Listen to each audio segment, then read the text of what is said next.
This is a poorly excuse for a raised bed. For that, I apologize, but this is the plans that got interrupted by some flooding in my house this summer.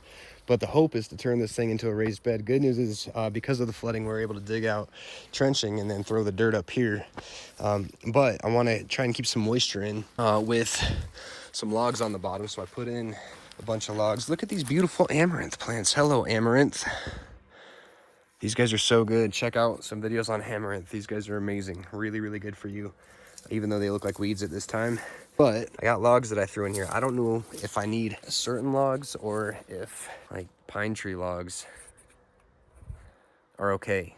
Hopefully they're okay. So I used pallets underneath. Now the hope here is to maintain the thermal energy that the sun, this is late afternoon, but this gets baked with sunshine all day. And so I'm thinking if I do a raised bed right across the top here and then cut it down here, then this thing should be getting blasted with sunshine, stay nice and warm in the wintertime. Probably use some pallets around the edges here. And again, it's not super tall, maybe 2-3 feet or so, but we should be able to get this whole area cleaned up. And then actually, I'll tell you if wood in raised bed works, as well as if it keeps the greenhouse nice and warm in the wintertime. We'll see. Any tips you got on raised beds, please let me know.